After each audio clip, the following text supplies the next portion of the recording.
Vamos para cima. Vamos começar o CPT, o Sem Politiquês Podcast. E hoje a gente vai ter a presença muito ilustre de um cara que eu realmente gosto, que eu acompanho, que é o Henri Bugalho.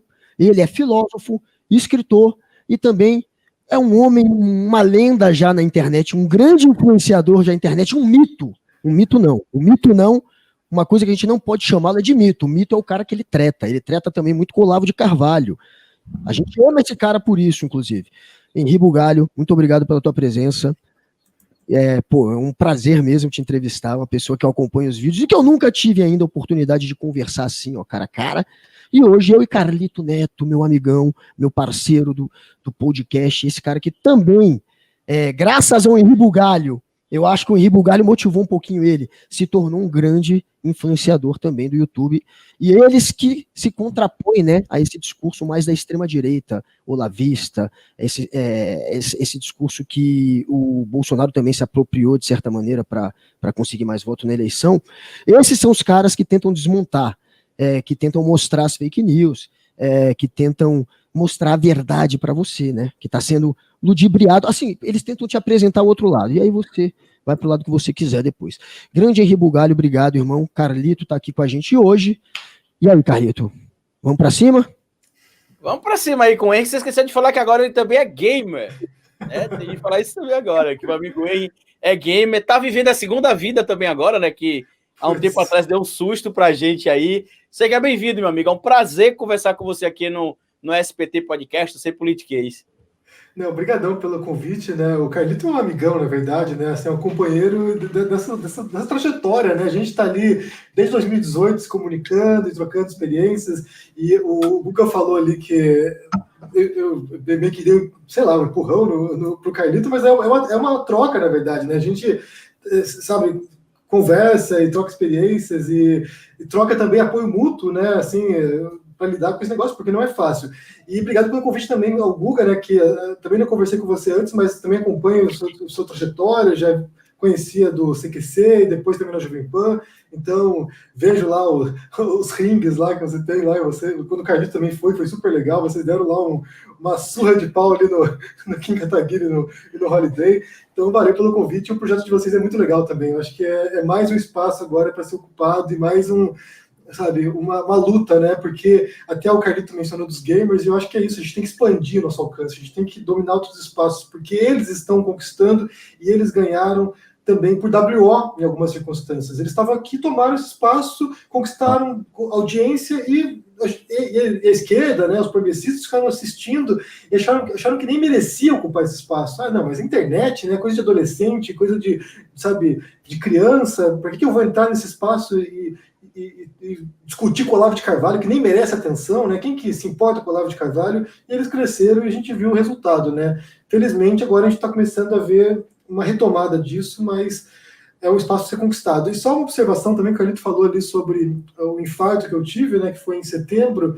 Foi até um momento no qual eu comecei a botar adiante esse projeto de jogar também, de fazer um canal de games agora, porque eu já tinha essa ideia antes de ocupar esse espaço. E quando eu tive um infarto, eu falei assim, agora eu vou fazer isso, porque eu já tava... Porque assim, eu não sou uma pessoa estressada, sabe? Eu não sou uma pessoa que fica abatida, eu não fico nervoso, mas acho que eu internalizo também muita coisa, né? Então, possivelmente, assim, esse piripaque que eu tive pode ter um pouco a ver com isso também, né? De o dia inteiro consumindo essa energia negativa, o dia inteiro acompanhando o Olavo, acompanhando o Bolsonaro, acompanhando o Trump, acompanhando Caio Coppola, acompanhando Constantino. Então, assim, acho que vai uma energia meio do demônio, sabe? Uma coisa que vai me dominando e daí uma hora que deu. Então, para mim, assim, jogar agora é uma maneira também de desopilar, né? Poder sentar com o pessoal aqui, outras pessoas que também se sentem abandonadas, né? Que estão nesse espaço do game, que é um espaço bastante reacionário, é um espaço que eles ocuparam também. Então, é uma oportunidade de reunir essa galera que não é para falar de política, é para sentar e jogar mesmo, mas reunir um pessoal progressista ali na parte de jogos também. Está sendo bem legal a experiência.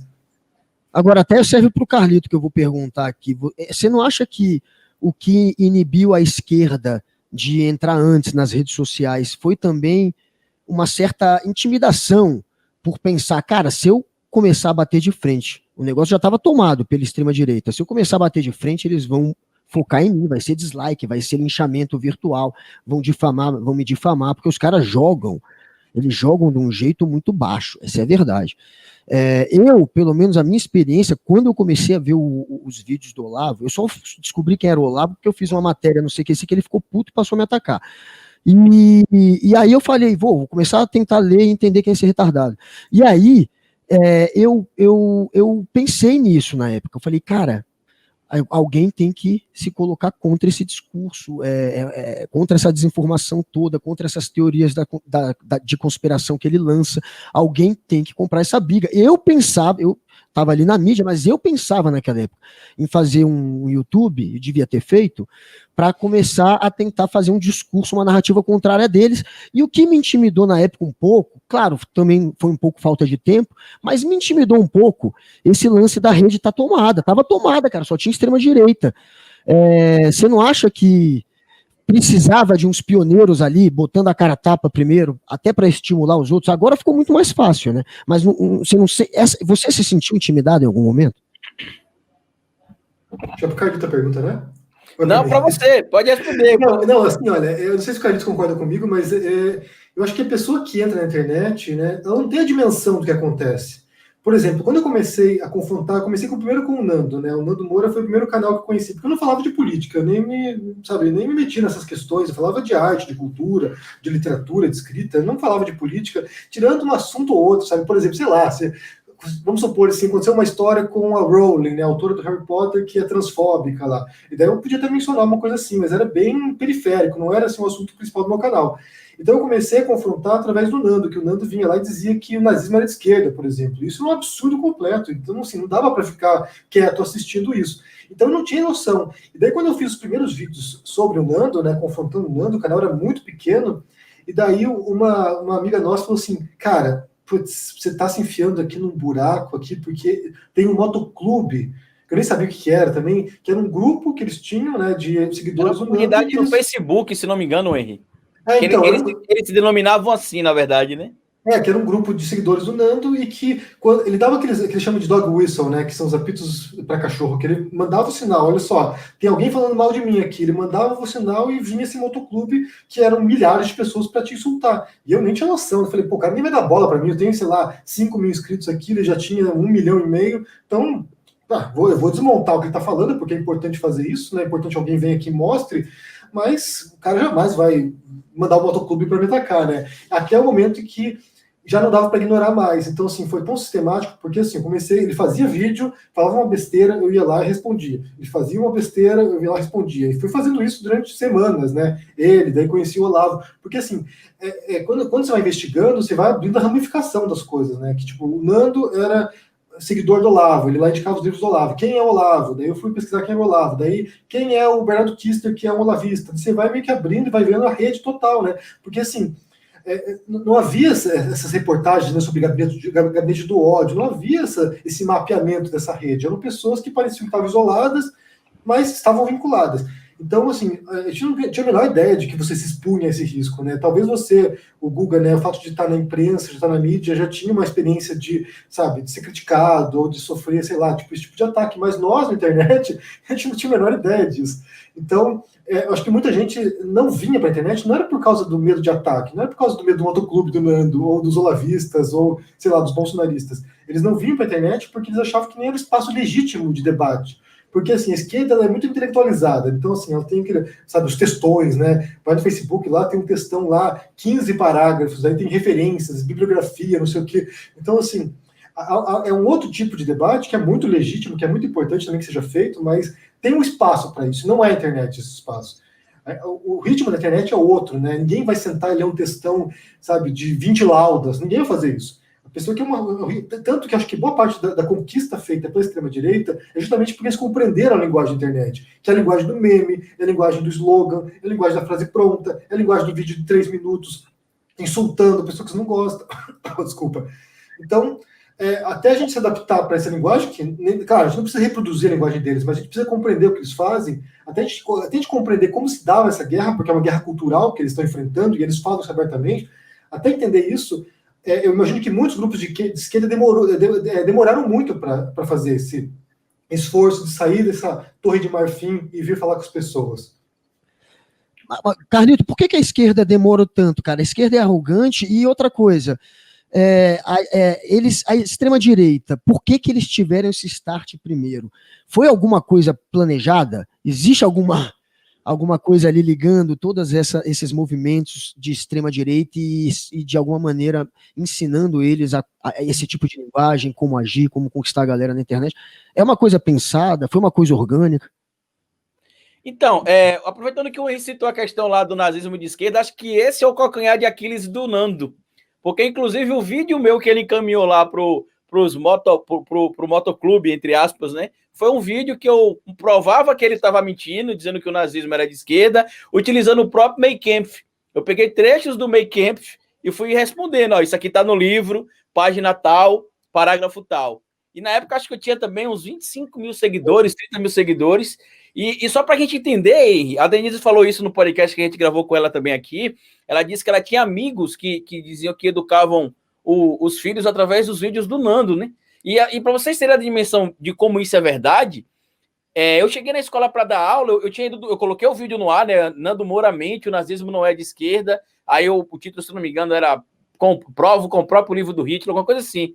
E aí, quando eu cheguei na escola, quando eu acordei de manhã, o vídeo tava com um monte de view e um monte de dislike, e eu sem entender nada, que eu tinha entendido. E quando eu cheguei na sala de aula, os meninos falaram: professor Nando Moura compartilhou seu vídeo. E aí ele fazia aquela tática, Henrique, que aconteceu durante muito tempo. Ele pegava o vídeo e postava na madrugada, o grupo dele vinha lá, atacava a gente, depois ele ia lá e apagava. Então, Não, eu passei muito por isso. Nossa, passava muito por isso. Eu acordava assim, gente, tinha, sei lá, 15 mil likes e um monte de gente me xingando. Eu falei, o que aconteceu? Tipo, daí você olhava lá na internet, você viu o pico, né? De madrugada, tipo, 3 horas da manhã, o pico do negócio.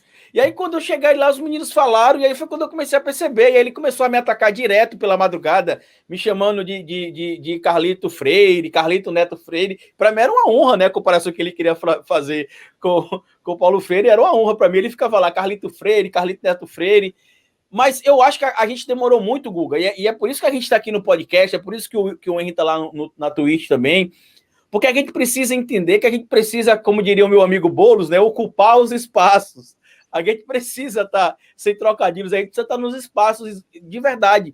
E eu lembro que quando a gente decidiu abraçar isso lá em 2018, eu conversava muito com o Henry e outras pessoas que a gente tinha um grupo, e assim, a gente já tinha ciência que iam meter o pau, que iam atacar, que iam inventar histórias. Tem uma história escabrosa que eu quero que o Henry conte aqui, até para a gente meio que sair dessa parte da política e ir para uma parte um pouco mais leve nesse papo nosso aqui. Mas tem uma história que a gente descobriu, inclusive foi mandada para o Henry, que um desses grupos aí da Deep Web estavam querendo criar uma história fake. Conta aí, Henry, essa história.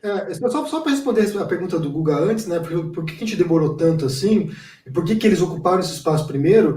Eu acho que eles ocuparam esse espaço primeiro justamente porque eles não têm esse espaço de privilégio universitário, por exemplo. O Olavo de Carvalho jamais foi levado a sério na universidade. Essas figuras, elas não têm nenhuma penetração no ambiente universitário, no ambiente de conhecimento. Então, assim, como eles não são aceitos, mesmo na imprensa também, na imprensa, durante um bom tempo, eles foram piada, né? Até começaram a ter visibilidade, mas, assim, acho que esse fenômeno da imprensa começar a abraçar essas figuras é muito recente, na verdade. Mas, assim, eles não tinham esse espaço de privilégio, de comunicação. Então, eles veem na internet, na rede social, eles veem a possibilidade de eles poderem comunicar suas ideias mirabolantes, né, conspiratórias.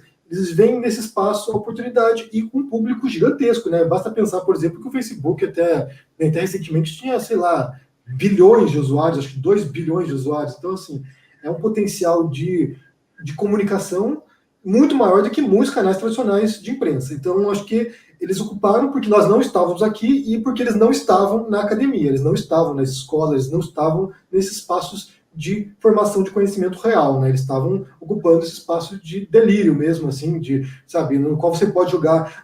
Tem uma frase, né, do Humberto Eco, de uma entrevista que ele deu, que era uma frase que para mim soava muito arrogante, na verdade. Me soava elitista, me soava, sabe, pedante, que ele falava assim que a internet tinha dado voz a uma legião de imbecis.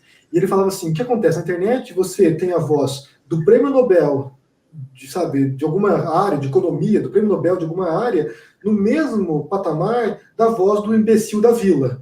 Então, assim, você não sabe distinguir. Você vai lá e você cai numa página de um sujeito conspiratório, você não sabe distinguir se a pessoa realmente sabe daquilo ou não. Então, é muito difícil você navegar se você não tem um mínimo de critério para poder, sabe, investigar, verificar uma notícia falsa. Não sabe. As pessoas não sabem, na verdade, né? É uma educação. É uma alfabetização digital que a gente precisa para as pessoas saberem distinguir o que tem relevância daquilo que não tem.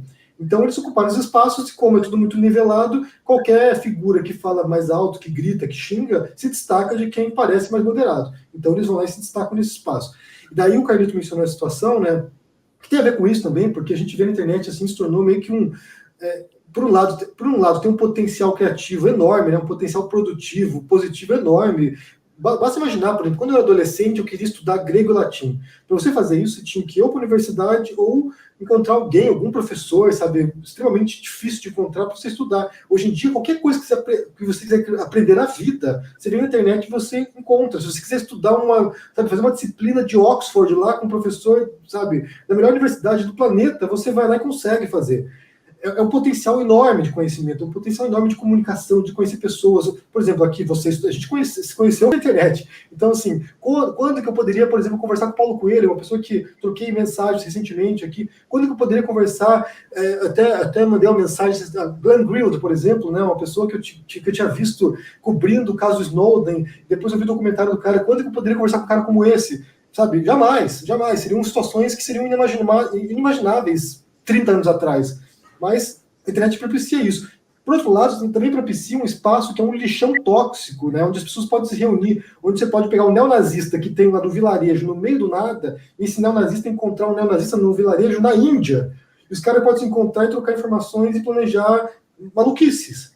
Então, um dos grupos que existem, né, são os grupos da Deep Web, né, são esses fóruns da Deep Web, né, que é aquela internet que a gente não vê, né, que a gente procura no Google e não encontra, que são grupos profundos, chamados Shanners, os Shans, né, são esses fóruns de conversa, e você tem chans positivos, também tem chans no qual as pessoas trocam mensagens normais, como com outra pessoa, mas também tem chans nos quais as pessoas planejam um atentado terrorista.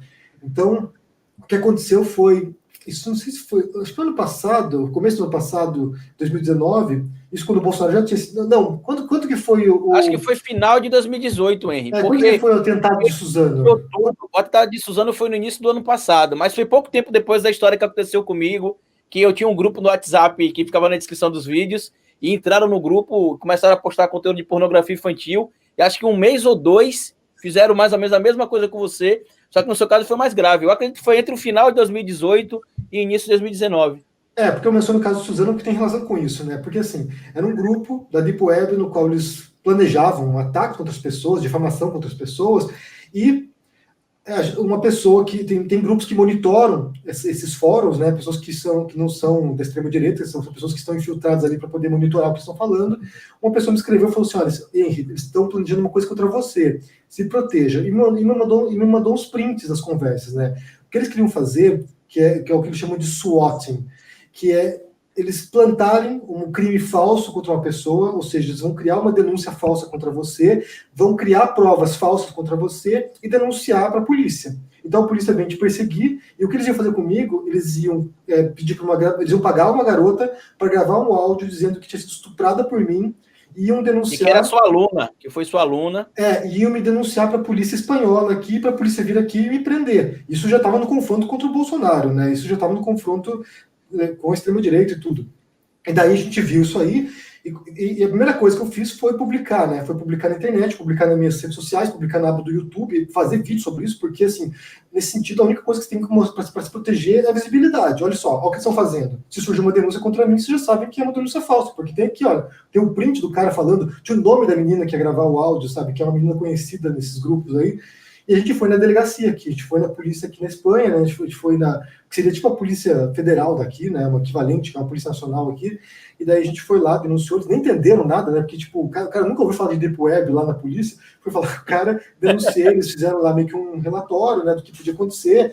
E o que preocupava é que uma das figuras desses grupos, que é foragida do Brasil, ele está aqui na Espanha, ele mora em Madrid. Então, o que nos preocupava era justamente isso. A gente estava aqui, sei lá, a 300 quilômetros de um cara que poderia fazer algum mal contra a gente.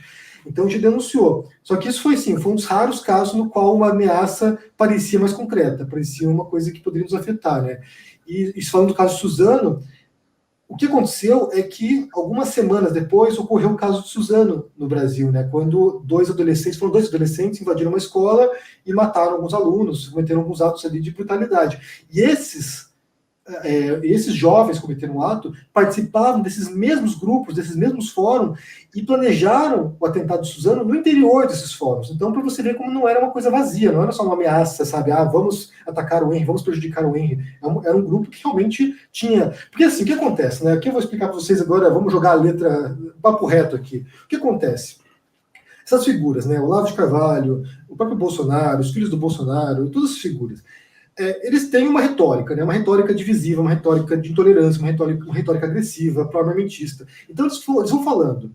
Talvez eles mesmos jamais, bem, vamos supor aqui, vamos dar o benefício da dúvida, né? Jamais fizessem alguma coisa de violência real, concreta. Eles não precisam fazer isso. Porque eles sabem que, com essa retórica que eles propagam, né, que atingem milhares ou milhões de pessoas, eles sabem que vai ter ali uma meia dúzia de desajustados, uma meia dúzia de doido, que vai sim comprar essa retórica violenta e vai sim fazer algum ato violento em algum momento. Basta pensar no caso do Porta dos Fundos, lá, quando os caras vão lá e jogam um coquetel molotov na porta dos fundos. Quem começou isso foi o Olavo de Carvalho. Primeiro a falar assim, olha só o que estão fazendo, olha só o especial de Natal do Porta dos Fundos, que absurdo, que blasfêmia, não sei o quê. Então eles não precisam, cometer o crime. Mas eles vão lá e começam a inflamar os ânimos, é um ponto que chega lá no maluquinho lá, que está lá no doidinho da vila lá, pega lá o maluquinho do Chan, e esse cara vai lá e comete um ato de violência, vai lá, invade uma escola e mata umas crianças. Então, essa é a preocupação nossa. E o trabalho que a gente faz, em grande parte, é justamente de desmontar esse discurso deles, de mostrar como esse discurso é perigoso, porque não é um discurso simplesmente retórico, é um discurso perigoso, que leva a atos violentos, que pode levar a crimes, que pode levar à perseguição de minorias, que pode levar a algum sujeito gravar um áudio para me incriminar de uma coisa que eu nunca fiz. Então, assim, e depois desmontar também as falácias lógicas que eles utilizam, né? Porque eles montam os raciocínios e quando você vai analisar esse raciocínio não faz sentido nenhum. Faz na cabeça deles. Na cabeça deles faz, mas quando você vai olhar em relação aos fatos, né? A realidade, em relação à própria estrutura argumentativa daquilo ali, não faz sentido. Então, isso que é o que a gente faz. Sim. Carlito e Bugalho, vocês já chegaram a ter que reagir alguma abordagem mais violenta, alguém tentando intimidar vocês? O Henry, eu acho que não, porque ele é o nômade, agora ele tá na Espanha, mas alguém já tentou te enfiar a porrada, Carlito? Alguma coisa perto disso? Eu continuo sofrendo ameaças, né, até hoje. O Henry, eu acho que hoje até parou mais, né, Henry, mas até pouco tempo atrás eu sofria muita ameaça, mesmo numa época que estava bem altas as ameaças, eu parei de divulgar porque eu percebi que muitas ameaças chegavam porque eu divulgava. E o que é engraçado, eu vou até de rir aqui agora nesse momento, que eu acho que é similar ao que deve ter acontecido com o Henry algumas vezes. Toda vez que a pessoa vinha e me ameaçava, e eu ia lá, prestava queixa, tirava foto do boletim de ocorrência e mandava para a pessoa falava, não, cara, me desculpa, eu sou pai de família, eu sou trabalhador, me perdoe, eu jamais faria nada contra ninguém, é o calor da emoção. Aí tinha gente que dizia que tinha 2 dias sem dormir, 3 dias sem dormir, pensando na bobagem que fez. Inclusive, teve um caso há uns 15 dias atrás comigo, assim também, que a pessoa me xingou, que se me visse na rua ia me dar um balaço na cara, porque eu era valentão da internet, e que eu aguardasse que quando eu menos esperasse, alguma coisa podia acontecer comigo. Eu peguei as mensagens, imprimi, aqui em Aracaju tem uma delegacia chamada DEPATRI, que é Delegacia de Crimes contra o Patrimônio, mas também contra crimes cibernéticos. Aí eu fui lá, prestei a queixa. Quando eu voltei, eu mandei o print pro cara na mesma hora. Ele, pô, meu irmão, me desculpa, eu não sou isso, eu nem sou de direita, eu não sei nem porque eu falei isso para você. Sempre muda a narrativa. Mas eu acho que é o que o Henry falou, Guga. No meio dessa galera que vai falando que realmente pode ser, às vezes, pai de família, ou até, às vezes, é criança, adolescente. No caso do Henry, algumas vezes eram adolescentes, por exemplo, que viviam atacando ele também. Eu acho que o problema é que no meio desses aí pode ter um maluco. Mas nunca de fato ninguém veio para me atacar na rua. Mas não pode subestimar, cara, porque eu direto sou linchado na internet também pela extrema direita, os caras botam uma pilha para me atacarem de alguma maneira, E eu ficava achando, cara, sério, quando eu li as coisas que eles criavam, atacando minha mãe, meu pai, meu irmão, falando que minha mãe já roubou dinheiro, esse tipo de fake news que eles lançavam, eu pensava, velho, é óbvio que ninguém vai levar essa porra a sério. Porque se o cara lê essa merda, ele investiga um pouco, ele vê que é fake news.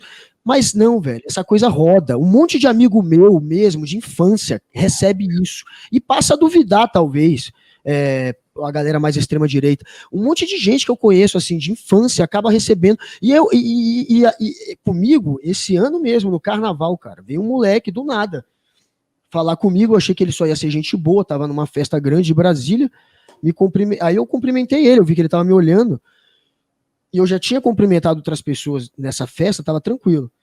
E aí, quando ele pegou na minha mão, ele falou, porra, ainda bem que você tá de boa. Aí eu olhei pra ele e falei, porra, eu vi que era uma ameaça que ele tava querendo lançar. Falei, ainda bem que eu tô de boa, por quê, velho? Senão ia acontecer o quê? Eu acabei levantando a bola também, né? Aí ele falou, não, senão eu ia te enfiar a porrada. E é óbvio que ele fez isso por conta desses movimentos que rolam na internet. O cara, eu não sabia quem era o maluco, e ele fala isso pra mim, na minha cara, no carnaval. Tava doidão também, tinha bebido, quase que eu saí na porrada com o moleque. Ainda bem que eu não queimei meu filme fazendo isso. Mas na hora ainda virei pra ele e falei, porra, tô aqui na tua frente, você vai me ameaçar, velho? Então, faz alguma coisa. E aí na Cai hora... dentro, não vou falar isso, né? Cai dentro. Na tua frente, você vai me bater, então bate, velho, eu não tô aqui. E aí ele na hora... Ele era maior que eu, tava sem camisa, dava pra ver que era forte. Provavelmente eu ia ter tomado um pau se ele tivesse vindo pra cima. Ainda bem que ele não veio. Mas você tem uma sorte, você apresentava programas de luta e tem gente que acha que você é lutador e você é fake news. Você não é lutador. Eu achava que fosse. Não, eu já treinei jiu-jitsu quando eu tinha 15 anos, no início, cara, 96, quando tava estourando o UFC. Mas eu nunca evolui muito nas artes marciais, até porque o jiu-jitsu você tem que ficar muitos anos, eu só fiquei 1 ano e pouco. Judô fiquei 1 ano e pouco, taekwondo eu fiquei 1 ano. Eu sou faixa branca coral, tem 10 anos que eu sou faixa branca, tem alguns graus da minha faixa, eu sou faixa branca coral. Quem é do jiu-jitsu aí vai entender o que eu tô falando. Mas pra gente quebrar esse clima aqui pesado de política, já aproveitou que a gente tocou em esporte, vocês, eu sei que você é um cara que gosta de música, a gente gosta, inclusive, das mesmas músicas. Hoje eu já vi com a camisa do Beatles, mas a camisa estava suja, eu vi com a camisa aqui do Pink Floyd, eu sei que você gosta de um rockzinho também, sei que você gosta de tocar piano, mas no esporte, não vale esportes. No esporte, qual o tipo de esporte você gosta de praticar? Não, assim, eu sou muito fã de artes marciais também, pratiquei diferentes estilos, pratiquei Aikido, pratiquei Kung Fu, Wushu também, fiz várias modalidades de artes marciais, eu curto, queria voltar, na verdade, eu queria fazer boxe, mas assim, onde eu moro aqui é meio limitado o negócio. Tem judô por aqui, mas não é muito fácil. Eu moro bem, é bem pequenininha a cidade que eu moro aqui, tem, sei lá, 20 mil habitantes, então... Explica pra galera, fala que você tá na Espanha. Tem uma galera que... Eu moro na Espanha e eu moro na região de Alicante, que é uma cidade grande espanhola, mas eu moro meio que fora da cidade, assim, é meio que uma praia, assim, tá bem tranquilo o negócio. Então, até você falou assim, se eu sou perseguido aqui, ninguém sabe o que eu faço, ninguém sabe, ninguém tem ideia do que eu sou youtuber, que eu enfrento o Bolsonaro, ninguém sabe disso, então não tem muito risco aqui, não. Se perseguir, sabe que você fez Kung Fu, Aikido e quer fazer boxe, então agora também já tá... Mas eu curto arte marcial, eu curto bastante, mas aqui, por exemplo, assim, depois eu já fazia antes, né? Eu corria, eu fazia, aqui tem muita ladeira onde eu moro, então eu fazia escada, né? Subia escada. No verão aqui a gente faz stand-up paddle, né? Porque assim é bem litoral mesmo, assim, então o pessoal faz um monte de esportes aqui, é uma delícia, aqui é o paraísinho onde a gente mora, sabe? Então, assim, você fica até com vergonha de não fazer esporte, porque você vê todo mundo fazendo aqui, todo mundo correndo, não sei o que, você fica com vergonha, assim, pô, só eu que tô com pança, né?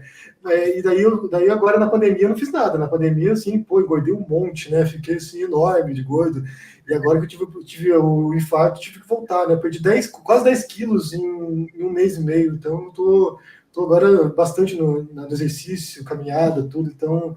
Quero voltar a correr, eu queria voltar a fazer alguma coisa, eu queria voltar a fazer alguma luta, mas tem que pensar ainda, vamos ver aqui. Eu queria fazer, sabe o que eu queria fazer, Carlito?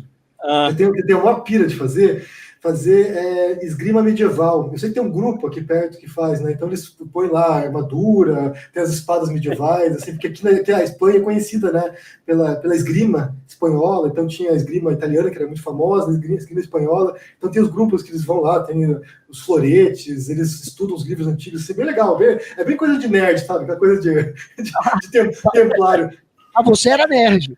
Pelo que eu falar, você era um nerd que ficava na internet azarando geral, até rodando as salas de bate-papo,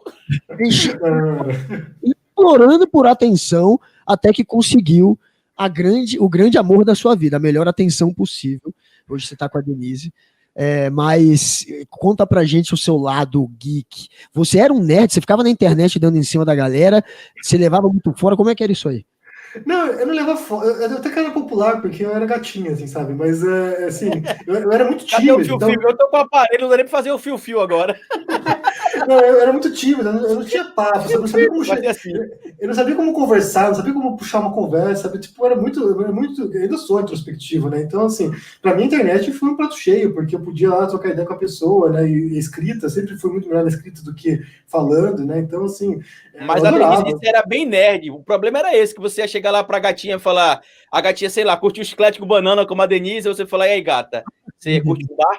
Ela falou, não, curto o cara, caramba, caraô. Então, isso era um problema enorme pra mim, assim, tipo, não tinha papo, sabe? Eu tava lendo filosofia, tava, sabe, lendo quadrinhos, sabe, jogando RPG com o pessoal, e era mó deprimente jogar RPG, né? Porque, assim, você formava os grupos de RPG lá, fazia os live action, né, que se vestia, né, de vampiro, não sei o quê, você tinha lá, tipo, 40 homens e duas mulheres com namorado, sabe? Então, assim, você achava assim, o pessoal falava assim, não, pô, na próxima live action vai ter um monte de gatinha, sabe, não tinha ninguém, só tinha homem, sabe, só tinha uma irmã jogando RPG. Então, assim, era um incel dos anos 90, sabe? Agora você tem um incel na internet reclamando, isso era nos anos 90 era assim. A gente era tudo incel, só que depois a coisa se normaliza, né? Espera, pelo menos. E a internet, para mim, foi um prato cheio, porque a internet, assim, eu podia conversar com as pessoas, trocar ideias, podia conversar com um monte de gente diferente do mundo inteiro, né? Do Brasil inteiro também. Então, eu tinha o lance do computador, né? Eu queria ser programador de jogos. Meu sonho era sabe, era fazer jogos. Era o que eu curtia fazer. Eu, jogava Master System, Nintendo, Mega Drive. Então, assim, era o que eu fazia. E é até engraçado, porque, assim, quando eu era adolescente, eu lia muito quadrinho, né? Dos super-heróis, essas coisas. Eu escrevia, eu desenhava quadrinhos, assim, eu queria ser desenhista só em quadrinho também, durante o período. E o meu sonho de adolescência era que aqueles quadrinhos que eu lia, X-Men, o Homem-Aranha, chegassem no cinema de maneira decente, né? Porque tinha os filmes do Hulk que eram péssimos, né? Tinha filme do Homem-Aranha que era horroroso. O Capitão América também. Capitão América era muito tosco. E agora eu vejo esses filmes da Marvel, cara, eu falei, pô, que saco, meu. Mais um filme da Marvel, gente, não aguento mais. Os caras fizeram 50 mil filmes da Marvel, tem projeção até 2050 de filme. Pô, já deu, né? Para de fazer filme de super-herói, não dá mais. Cara, boa época nessa daí do Master System. Mas o meu videogame, nessa época, era o Phantom System. Então todo mundo tinha o Master System. Só eu tinha um Phantom System, não tinha como trocar cartucho com ninguém, velho. Era um saco. Eu tive um Atari também. Acho que o Henry também deve ter pegado a época do Atarizinho, do Pac-Man. Não, é clássico. Agora, eu não sabia, cara, que você era tão nerd assim, não.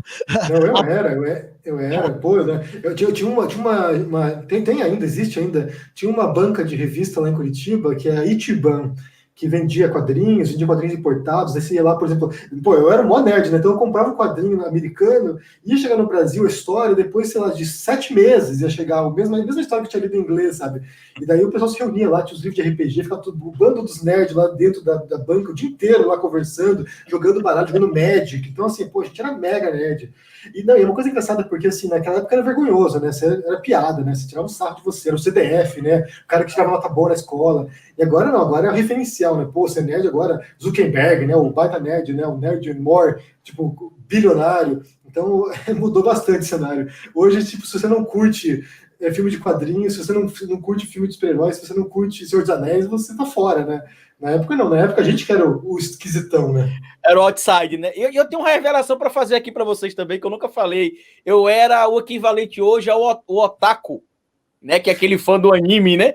Eu tinha assinatura de uma revista chamada Ultra Jovem, se não me engano, que era só coisa... Eu não sei se era Ultra Jovem, se era o trocadilho com aquele programa lá da SBT, Eu não lembro como é que é o nome da revista, é que sempre saía coisa sobre animes, e na época era em especial sobre o Dragon Ball, né? Que inclusive até hoje é um anime que eu mais gosto. Muita gente fica chateada, fica aquela discussão sobre o Naruto. Eu já assisti o Naruto, gostei também, mas eu continuo preferindo o Dragon Ball, né? Então, assim, eu também acompanhava, como o Henry comentou, assim, eu era dessa galerinha também, Henry. Só que eu era já o meio termo ali, eu era aquela galera que era o nerd popular, porque eu costumava mesclar ali, eu tava nas turmas, inclusive. O nerd traficante que levava maconha pra galera.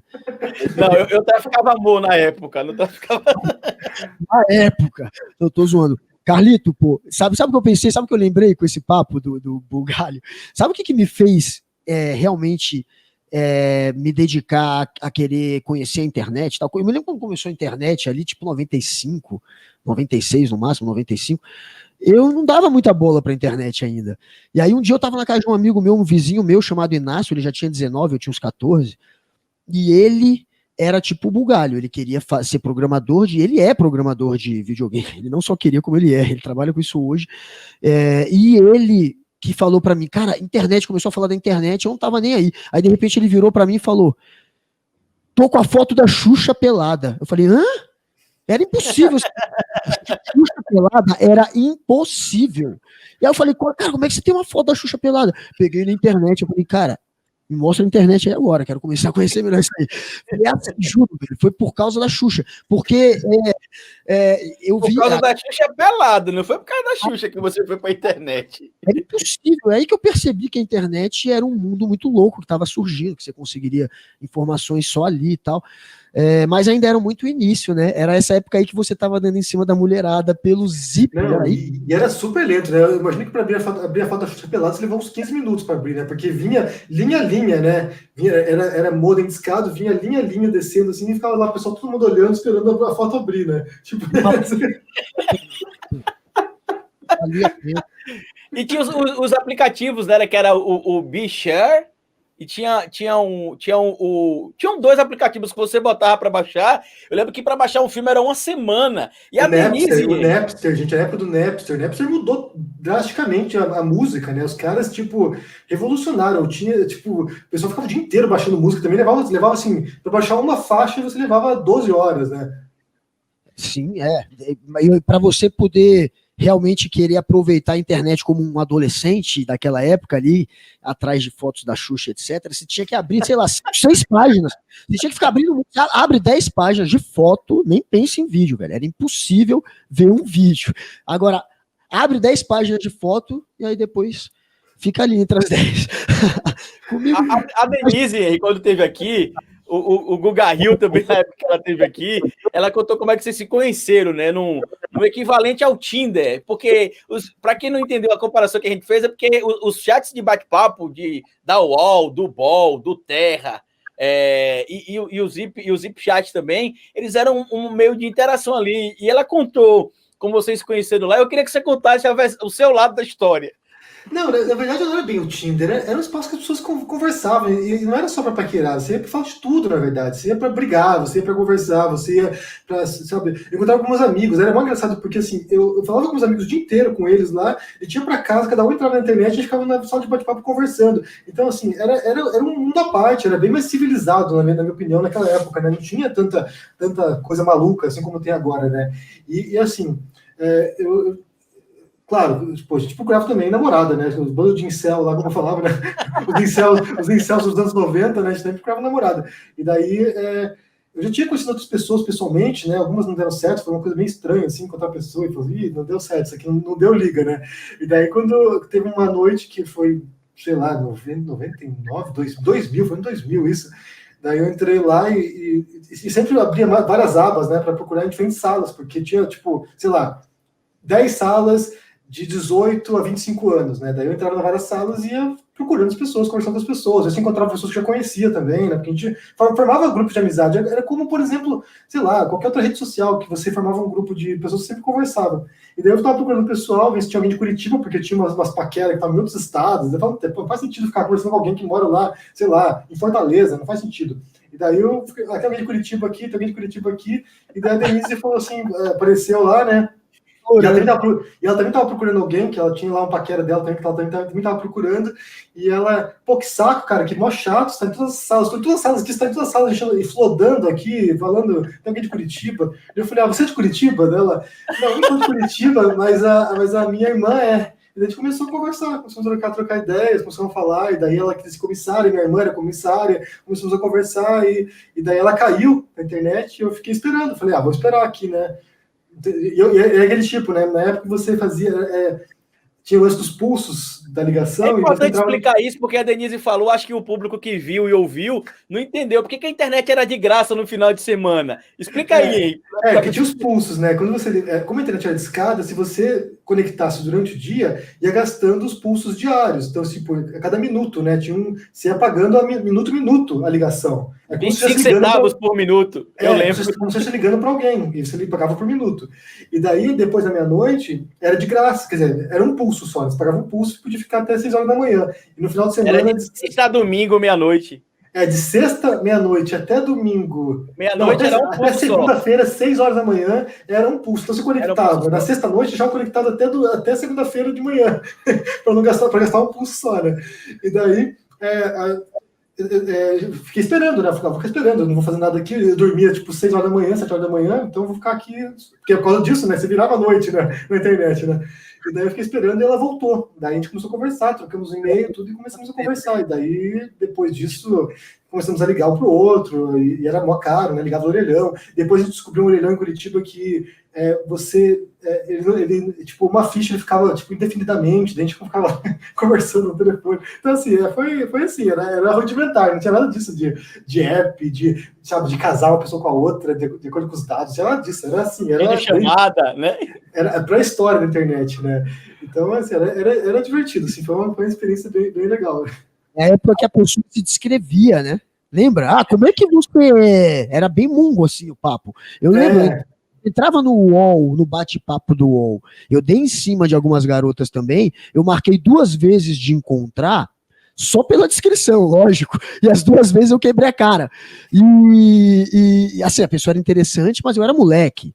Eu tava atrás de beleza, né? Daquela coisa bem... Tava beleza. atrás da Xuxa, né? Ainda, não, tinha o lance do... Quer teclar? Vamos tecer, vamos teclar. E aí pergunta, como é que você era? Era essa época, cara. E essa época tinha esses bate-papos do UOL, que era desse nível aí, e eu me lembro que o que eu entrava sério, eu entrava no de lésbicas, que tinha pra gay, lésbica, bababá. Eu entrava no de lésbica com o nome de uma mina e ficava ali, velho, vamos ver se... Eu tenho certeza que só tinha homem na porra do chat, né? Hoje Adolescente é um bicho estúpido, né? Quando quer, né? Mas eu entrava nesses chats, cara. Não, mas uma coisa assim que aconteceu foi que assim, depois que a gente passou a conversar, porque assim, não era privado, né? Não tinha como mandar foto, por exemplo, a pessoa também, né? Como você vê a cara da pessoa. Você ia pela descrição dela. Depois, como as salas eram públicas, eu e a Denise, a gente entrava numa sala de 65 anos mais, porque não tinha ninguém. Porque os idosos não usavam, né? Não usavam a internet na época. Então a gente entrava na sala lá de 65 anos mais, porque não tinha ninguém, só tinha nós dois. Era uma sala privada para conversar, né? Legal. Depois de um tempo, Henry, outros portais, como por exemplo o UOL, o Terra, o BOL, eles permitiam que você mandasse sua mensagem reservadamente. Você ia lá, marcava na caixinha, aí mandava, né, reservadamente para as pessoas. Depois veio o ICQ, né? Veio o MSN, vieram outras maneiras de você conversar diretamente com as pessoas, que deram outras coisas. Mas até chegar nesse ponto de você poder ir lá na câmera com a pessoa, isso é super recente, né? De olhar na câmera, fazer um FaceTime aí, é o quê? De 6 anos para cá, não sei. Não, um pouquinho mais. Acho que um pouquinho mais. Ou Henrique, a Denise falou, e a gente já sabe aqui também, que vocês tinham uma vida de nômade até pouco tempo atrás, viajaram o mundo. Eu sei que você já morou em vários países do mundo. A gente já conversou, inclusive, sobre a minha possível viagem para a Europa, assim que essa pandemia passar. A gente chegou a fazer até uns roteiros aí, mais ou menos, de viagens aí, para a gente conhecer alguns lugares aí, junto com você, com a Denise, com a minha companheira também, Ana Paula. Mas eu queria que você contasse em específico a sua experiência nos Estados Unidos. A gente agora está no momento ímpar, né? O Donald Trump foi derrotado, a gente já sabe disso. No dia que a gente gravou esse podcast aqui, por exemplo, já saiu a informação que ele foi derrotado, foi humilhado, na verdade, né? Tomou o 7-1, né? Do Trump, foi essa derrota para o Biden. Eu queria que você contasse a sua experiência lá, quando você viveu nos Estados Unidos, e como é que o povo de lá elegeu Trump. Você percebeu alguma coisa no traço lá deles que que corrobora com o Trump, com o trumpismo? Então, a gente foi para lá, né? A gente foi para ser imigrante mesmo, né? Para trabalhar duro lá. A gente não foi para ser burguês. Nem eu, nem a Denise, a gente vem de lá de burguês. A gente vem de. Minha mãe é professora de escola pública, né? Aposentada agora. A família da Denise também tinha sua trajetória, suas dificuldades ali. Então, ninguém aqui é burguês. Mas a gente teve a sorte de conseguir, né? A minha irmã era comissária, como eu falei, então eu consegui o visto para os Estados Unidos graças à minha irmã, que ela queria me pagar uma viagem para Disney. Eu falei, porra, não quero ir para Disney, que se foda Disney, meu. Tipo, eu sou nerd, né? Ela me deu o dinheiro e comprei um piano, sabe? Eu não queria ir para Disney, mas eu tirei o visto para os Estados Unidos, né? E a Denise, graças ao trabalho dela como comissária, também tinha o visto. Então a gente tinha o visto e a gente estava fudido. A Denise tinha a empresa dela tinha ido para falência, né? Eu desempregado, esperando ser chamado para o concurso de professor lá no Paraná. A gente fudido, vendi um piano para pagar lá nossas dívidas, lá para pagar a passagem, essas coisas. A irmã dela emprestou uma grana. A gente foi junto para todo mundo lá para os Estados Unidos para tentar a vida, né? E daí a gente foi para ralar. Eu fui trabalhar como garçom lá, eu fui depois trabalhar como dog walker, né, passador de cães lá. A gente foi para ralar, pesado mesmo. Eu queria trabalhar na construção, porque falavam que era muito bom trabalhar na construção, que dava muita grana lá. Daí quando eu fui pegar o trabalho lá com o cara lá, ele falou, pô, você é muito magrão, aí você não vai aguentar o tranco, não. Daí fui trabalhar em restaurante, fui trabalhar servindo bebida lá, derrubando bebida. Porra, eu era bom assim, né? Tipo, nunca tinha pego uma bandeja na vida, cara. Nunca tinha equilibrado nada. Peguei a bandeja aqui, tava com $200 de bebida ali, uísque, não sei o que, derrubei tudo, né? Falei, porra, você é demitido, eu vou ter que pagar a bebida ainda. Tipo, a gente foi para ralar pesado lá, e foi bem difícil, assim, tipo, por um lado, foi muito positivo, assim, em muitos aspectos, né? A gente conseguiu meio que se reerguer. A gente escreveu lá, enquanto eu morava lá, a gente escreveu um blog de viagens que ficou muito famoso, que era o Nova York para Mãos de Vaca, que era um blog de viagem, né? Dando dicas de como se virar em Nova York. E surgiu a ideia de escrever esse blog porque a gente tava fudido mesmo. A gente não era mão de vaca porque a gente queria ser mão de vaca. A gente era mão de vaca porque a gente não tinha como comprar as coisas. A gente tinha que ir no restaurante barato, a gente tinha que ir no museu de graça, a gente tinha que fazer as coisas de graça. Não era o lifestyle, era o real life, né? Pois é. Não, e é muito engraçado, porque a gente achava que a gente fosse chegar a um público que fosse mão de vaca também, né? Um público fudido, né? Tipo, sem grana. E a gente foi chegar em juiz, foi chegar em advogado, foi chegar em engenheiro da Petrobras, sabe? E o pessoal queria comprar mais, eles não queriam economizar, eles queriam gastar mais dinheiro, só que comprar mais bagulho, né? Comprar mais roupa, mais coisa de marca. Então, assim, foi bem interessante isso nesse sentido. Mas, por outro lado, é um estilo de vida muito consumista, sabe? Tudo em torno de dinheiro, tudo em torno de ganhar e gastar dinheiro. E assim, você compra uma televisão de plasma, né? Na época de plasma que era assim, a foda, né? Agora é LCD, mas você compra uma televisão de plasma lá de 50 polegadas e você não tem dinheiro para ir no médico, sabe? Porque é muito caro o médico, não tem saúde privada, sabe? Depois mudou um pouco lá na saúde pública, mas não tem, você tinha que pagar. Então, assim, você tinha acesso supérfluo, mas não tinha acesso essencial. E isso é uma coisa que nos chocava bastante. Então, assim, esse foi o aspecto, né? A gente foi ter uma vida de imigrante real, não foi uma vida de, sabe, de supermodelo ou de jogador de futebol. A gente foi ter uma vida de trabalhador braçal. E isso, para mim, foi muito importante, para ver, assim, uma realidade dura lá do americano, do imigrante. A gente foi morar em Nova York e, assim, a gente convivia com os imigrantes lá. E tem uma vasta massa de imigrantes, pessoas do mundo inteiro, né? Pô, foi a primeira vez da vida que eu vi um afegão. Eu fui lá num lugar comprar comida, o cara era do Afeganistão, falei, porra, o cara do Afeganistão aqui, fui conversar com o cara, perguntar como era o negócio, como é que ele chegou lá, né? Sabe? Então, assim, abrir os horizontes, ver o mundo, ver as pessoas reais, e para mim foi muito importante isso. E esse lance do Trump, né, essa pergunta, eu estive lá, né, a gente estava lá durante a transição entre o Bush e o Obama, né, a gente morou 4 anos lá. A gente pegou 2 anos do final do governo Bush e 2 anos do governo Obama. E havia uma grande esperança em torno da renovação, sabe, a mudança do Bush, né, um governo de direita, um governo conservador, que tinha enfiado os Estados Unidos em 2 guerras, né, aprofundou a guerra que durou, sei lá, 15, 20 anos a guerra acontecendo, os caras lá ainda ocupando as regiões. Então tinha uma grande esperança de que fosse mudar as coisas.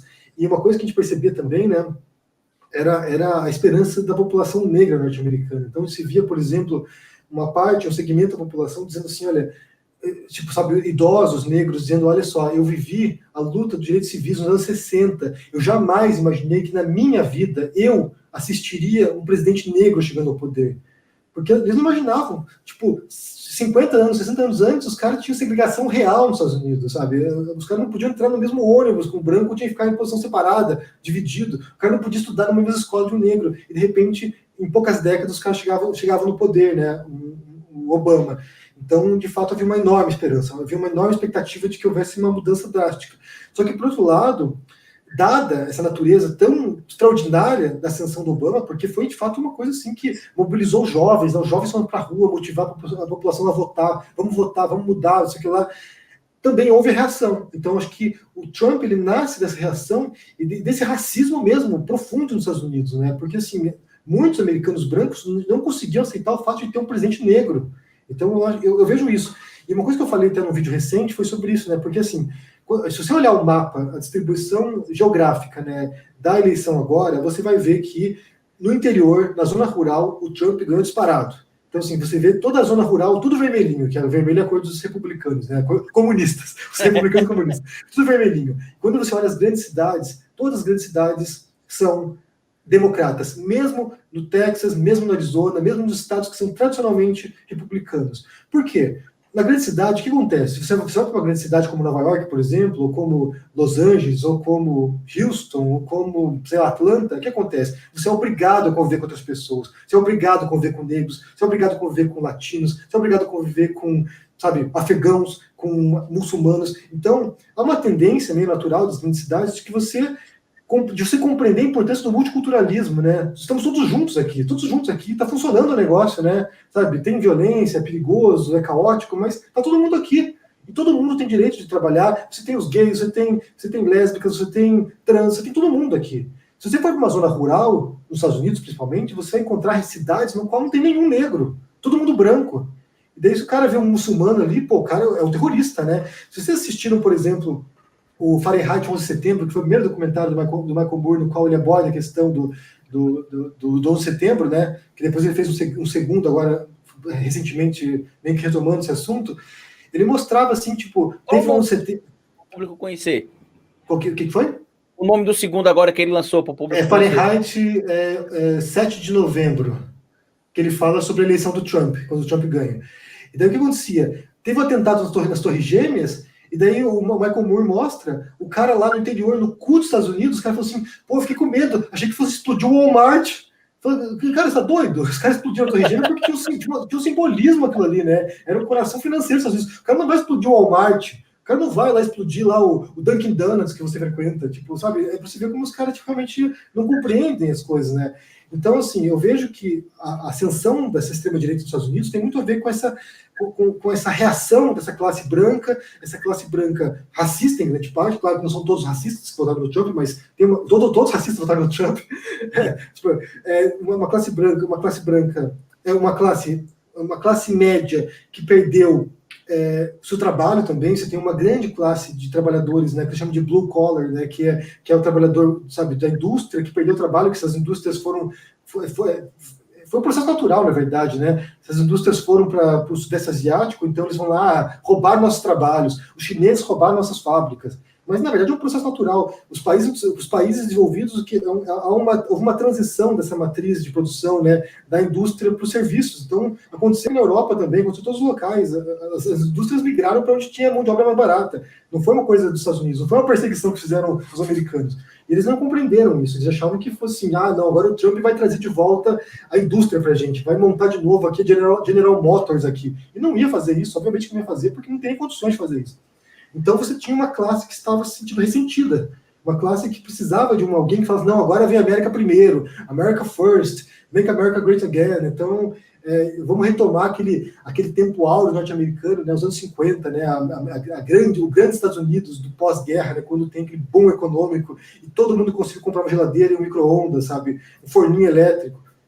Então, houve uma capitalização do ressentimento e também a promessa de tempos áureos que retornariam, que eram os tempos áureos da segregação racial também, né? Os tempos áureos no qual o negro não votava, o negro não frequentava a universidade. Então, você junta uma série de tensões históricas norte-americanas, junto ao Obama também, presidente, e daí eles vão lá e põem o cara no poder. Então, você vê claramente, é uma tensão, em grande parte, entre vida urbana, entre essa vida multicultural e uma vida Só estou vendo aqui a mensagem. E uma vida mais rural, né, mais tradicionalista, no qual eles têm certos valores que eles não querem abrir mão, né, a família tradicional norte-americana.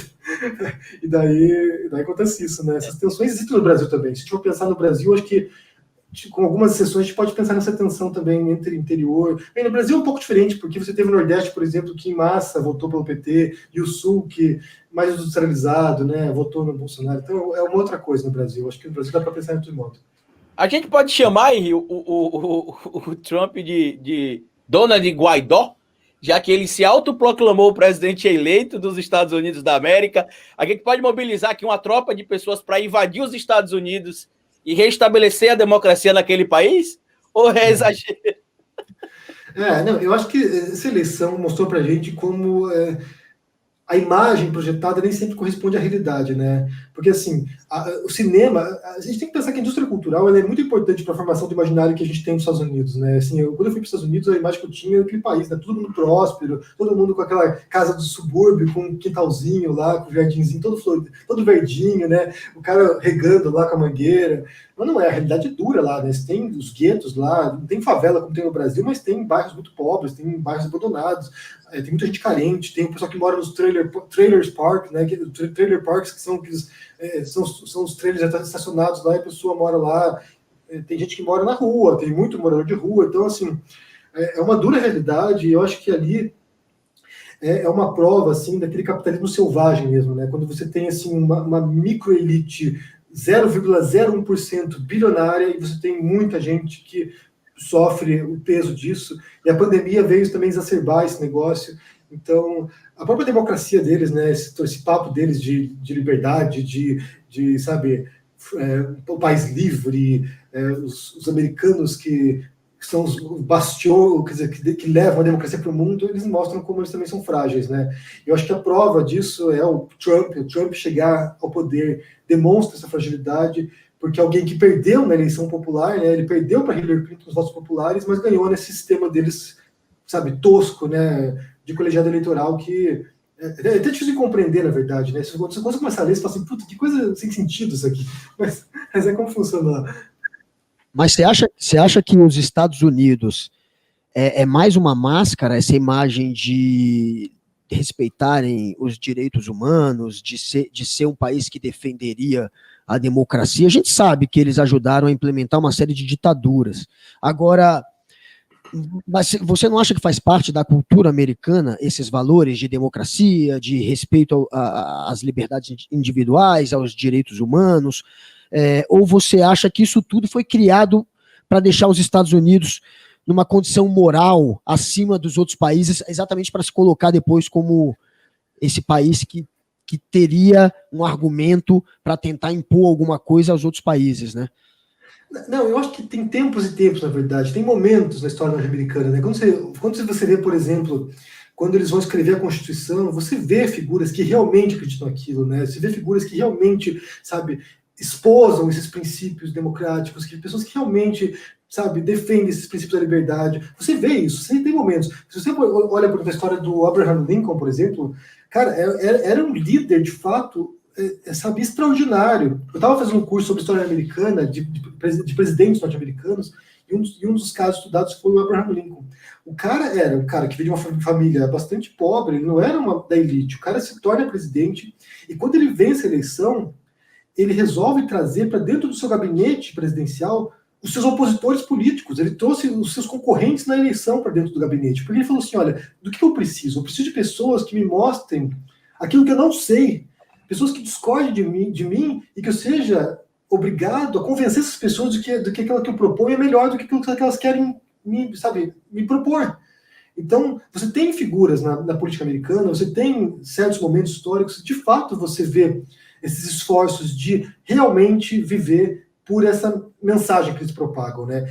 E basta de pensar que os Estados Unidos, durante um bom tempo, durante muito tempo mesmo, eles não tinham essas pretensões colonialistas, né, expansionistas, eles não tinham essas noções imperialistas. Claro, você tem toda a trajetória deles lá de matar o genocídio indígena, né, de matar os povos nativos, toda a trajetória deles de conquista do Oeste ali foi um massacre, na verdade, né? Assim, foi um genocídio de fato, né?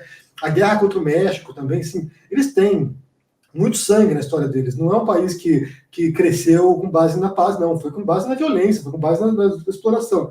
Mas, de fato, há alguns momentos no qual eles realmente tentam avançar esse tipo de mensagem.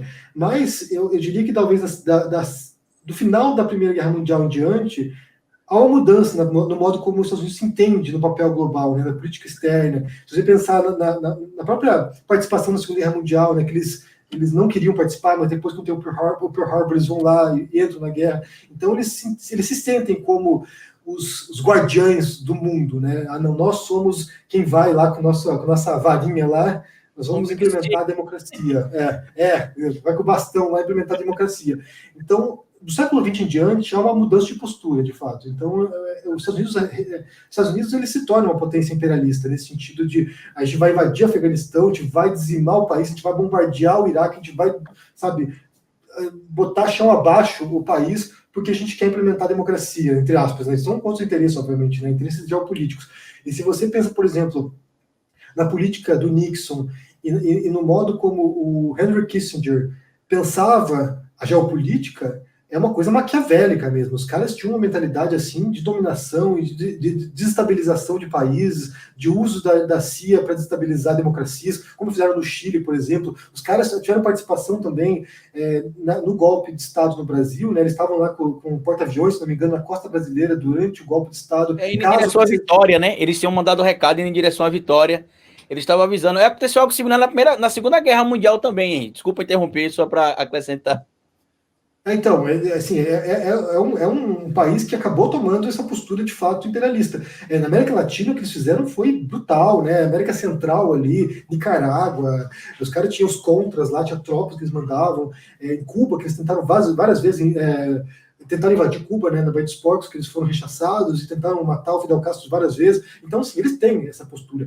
E é uma postura bastante conveniente, na verdade, porque eles têm seus aliados e seus inimigos de acordo com a maré também.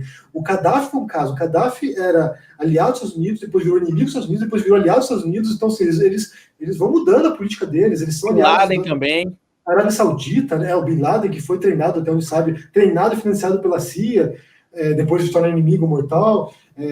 A Arábia Saudita, que é uma ditadura brutal também no Oriente Médio, que é aliada dos Estados Unidos, ou seja, a política não é bonita, na verdade, né? Quando a gente for olhar assim, nos seus meandros, você tem o mundo ideal, né? O mundo da mensagem, o mundo da teoria, o mundo dos belos discursos, dos belos textos que foram escritos na história, e você tem o mundo real aqui, que é bem sujo, é bem repugnante, assim, quando você põe a mão na massa ali, você vai saindo cheio de bosta, porque o negócio é bem feio. Ô, Henry, pra gente ir aqui caminhando pro final, desculpa interromper, Guga, você pode falar se quiser também. Eu só ia perguntar se tem algum político nesse mundo real que o Bugalho de fato admire ou tenha esperança, sei lá, em qualquer país. Olha, assim, admirar não, mas eu acho assim, eu posso dizer, por exemplo, que a Angela Merkel, por exemplo, é uma política de direita, né? Ela é do Partido Cristão lá.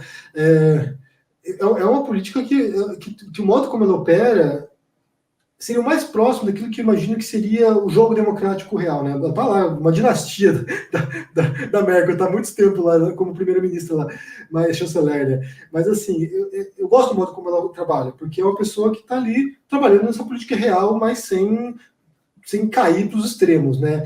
Um outro exemplo que a gente viu agora recentemente é a Jacinda Ardern, lá da Nova Zelândia, né? Alguém que serviu de exemplo, de referência no modo como ela lidou com a pandemia, também com o coronavírus, e é alguém, quando teve o atentado, por exemplo, lá em Christchurch, foi alguém que unificou o país e repudiou o atentado, alguém que, sabe, que está disposta a mostrar que a política não precisa ser, sabe, nem na gritaria, nem nos ataques pessoais, e que democracia pode funcionar.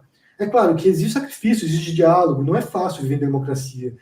Do mesmo modo que é muito pior viver em autoritarismo, mas é complicado, a política é complicada. Tem gente que, por exemplo, assim, aqui na Espanha, agora você tem uma coalizão de partidos de esquerda. Eu gosto do Pedro Sánchez, eu acho que é um político interessante. Assim, ele é o primeiro-ministro aqui. Eu acho que é alguém que também passa mensagem de conciliação, essa mensagem de diálogo, mas tem de tudo, na verdade, né? Assim, tem políticos que começam bem, depois descambam, né? Depois se deslumbram com o poder e vão se tornando autoritários. Tem políticos que é complicado. A política realmente é um jogo complicado e o jogo real Nunca é bonito, nunca é bonito. Eu tô assistindo uma série agora, bem interessante, se o Carlito já viu, se você já viu, Guga, que é o Borgen, que é uma série norueguesa. Fantástica. É isso, cara. Você, tipo, a pessoa pode ter melhores intenções, mas no jogo real, tem vezes que tem que tomar decisões que você não quer tomar. Não dá spoiler, que agora eu quero ver. É fantástico. É muito boa. É uma mistura. Você vai ver que tem uma personagem que tem o tipo Steve Bannon dela lá também. É muito bom, muito bom, muito bom mesmo, muito bom. Fantástico. Passando. É o Netflix? Tem na Netflix, tô na Netflix assistindo. O Henry é bom indicar série, viu, Google? Ele me influenciou para assistir o The Boys também, gostei pra caramba. The Boys é muito boa. The Boys é bem pesada também, é bem forte o negócio. Beleza, Bug, como é que é o nome? Borgen. B-O-R-G-E-N. Borgen. Tá, vou atrás. Não é uma série nova, não, mas é incrível, né, Henry? Como é que ela narra o presente muito bem. Eu acho que ela é de 2012, 2013, se não me engano, né? Eu acho que essas séries políticas, geralmente, tipo House of Cards, o que tem aquele outro West Wing, eles mostram justamente isso, né? Como é difícil, como você tem que. Porque assim, cara, a gente tem que pensar, a gente tá um país como os Estados Unidos, são 320 milhões de pessoas lá. Cara, tem todo tipo de interesse, cara. Tem todo tipo de. Alguém que chega no poder tem que aprender a driblar aqui uma série de interesses conflitantes. Para você se manter no poder, você tem que fazer pactos, você tem que trair as pessoas muitas vezes. Então, assim, é um jogo sujo, é um jogo maquiavélico mesmo, no sentido de que você, para você se manter no poder, você tem que estar disposto a fazer umas degolas metafóricas aqui, umas degolas, tem que às vezes sacrificar alguém. É um jogo complicado, Eu fico até acho até engraçado quem idealiza, né? Se a gente fizesse tal coisa, a gente viria no mundo ideal. Não existe mundo ideal, cara. O mundo real é isso aí, é um mundo selvagem.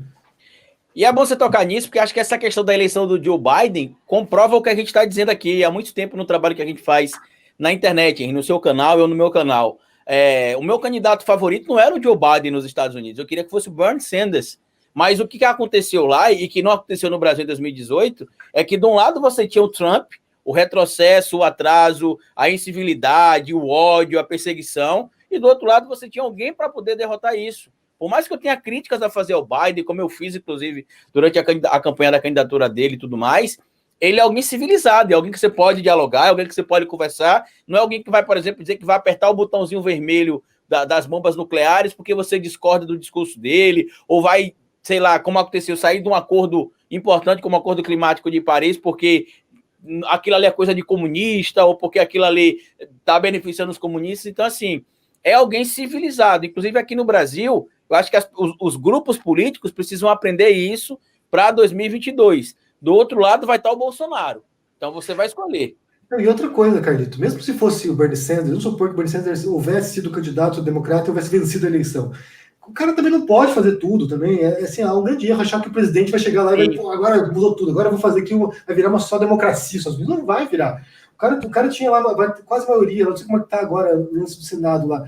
Ele vai ter que enfrentar uma oposição enorme no Senado dos republicanos, vai ter que enfrentar uma oposição enorme na Câmara dos Deputados equivalente lá.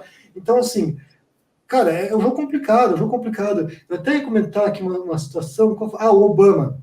Quando você vê um pouco sobre a trajetória do Obama no governo lá, né, ele era alguém que queria retirar as tropas do Afeganistão e do Iraque. Ele queria fazer isso. Só que ele entendeu que se ele fizesse isso, aquela região que eles invadiram, né, que o Bush mandou invadir, se eles retirassem as tropas lá, ia virar um caos, ia desestruturar totalmente a região, ia virar um caos e virar uma guerra civil. Como virou, na verdade, se você vê o Estado Islâmico ali, ele surge nesse caos, né? O Estado Islâmico é uma cria da invasão no Iraque. Então, assim, se retirar essas tropas, ia gerar uma instabilidade total na região. O que ele faz? Ele é obrigado a botar mais tropas lá. E essa é uma decisão que ele se arrepende enormemente, porque, assim, ele não tinha que fazer. E o próprio Trump também era alguém que queria retirar as tropas. Se você ler o livro do Bob Woodward, que fala sobre o Trump, o primeiro ano do Trump, ele queria acabar com a guerra no Afeganistão e no Iraque. Ele não podia fazer isso. Porque era o mesmo problema. Se ele retirasse as tropas lá, cara, se desestabiliza totalmente. Eles destruíram a estrutura estatal da região. Eles destruíram o Iraque. Se eles tiram as tropas do Iraque, vai ter uma guerra de clãs ali, uma guerra tribal ali, os caras vão se matar. E o Trump queria tirar também o apoio financeiro que eles davam para a Coreia do Sul, né? Que eles têm lá os radares, tem umas tropas americanas na Coreia do Sul por causa da tensão com a Coreia do Norte, né? Ele queria tirar as tropas americanas de lá. Os caras falaram, cara, você não vai tirar. Se você tirar as tropas americanas aqui da Coreia do Sul, dia seguinte a Coreia do Norte invade aqui, você não pode tirar. Então, assim, é o jogo real versus o jogo ideal, né? Você pode falar uma coisa quando você é candidato, não vou mudar tudo que tá aqui, né? Como diria o Bolsonaro, vou acabar com tudo que tá aqui. Na hora do jogo real, o cara tem que fazer pacto com o Centrão, porque senão ele cai, ele é impeachmentado. É o jogo real, cara. O jogo real é sujo, é feio, e é isso. Bugalho, a gente já está entrando na reta final. Eu vou mudar um pouco aí da política gringa para nossa. Quem que você acha que hoje é a maior influência da extrema-direita no Brasil? É o Bolsonaro ou o Olavo de Carvalho? Quem que deve ser o combatido ou a energia para combater a narrativa deve ser focada mais em quem? Eu acho que os bolsonaristas agora são mais fortes do que os olavistas. Embora ainda haja uma influência olavista no governo, eu vejo que tem um núcleo agora mais bolsonarista do que olavista. Houve umas cisões, aí houve os rachas, eles brigaram, eles fizeram as pazes.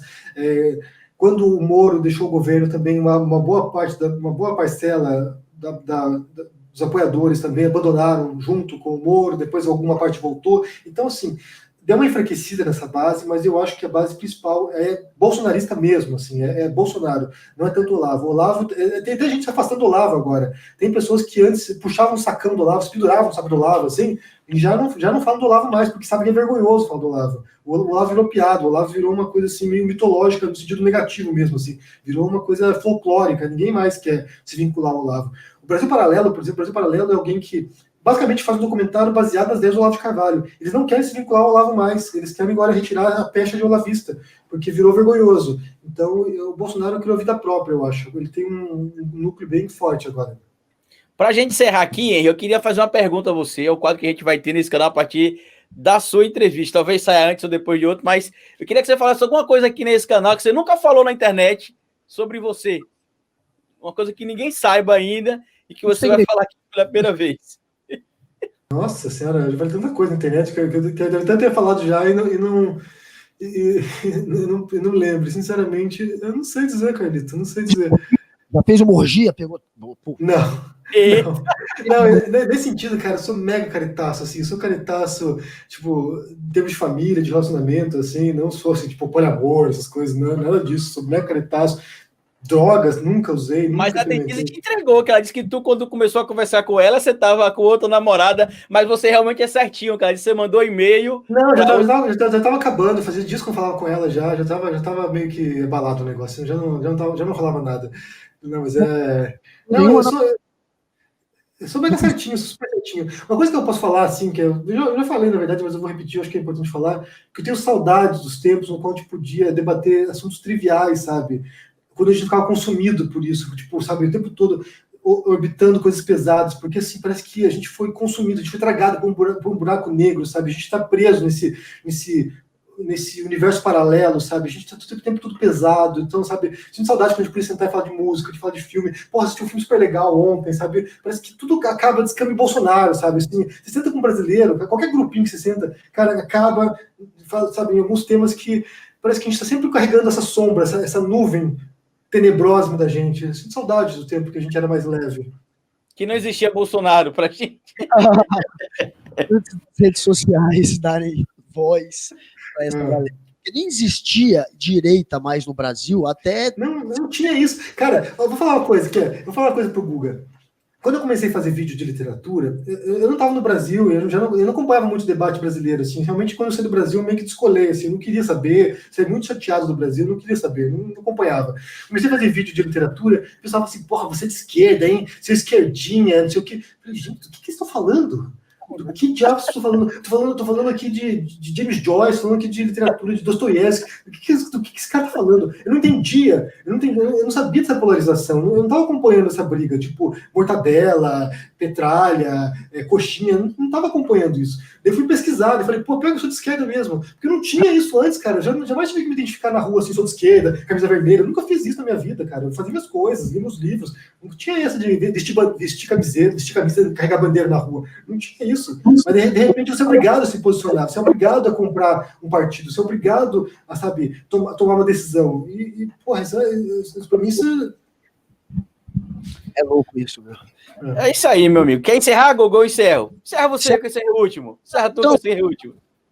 Galera, então, acabando agora mais uma edição do nosso Sem Politiquês com Henry Bugalho, esse cara que é uma lenda, eu não vou usar mais mito, é uma lenda da internet, é uma lenda do YouTube, virou um influenciador graças a Denise. Eu quero fazer essa parte aqui, a mulher dele, que inflamou esse menino, porque vocês veem, ele é bonzinho, ele é do bem, ele é tão bonzinho que talvez, sem a Denise, ele não tivesse tido essa energia para No comprar. off ele ainda é mais bonzinho, é porque vocês não conhecem o Henry no off. Ele é mais bonzinho, mas é mais sarcástico no off.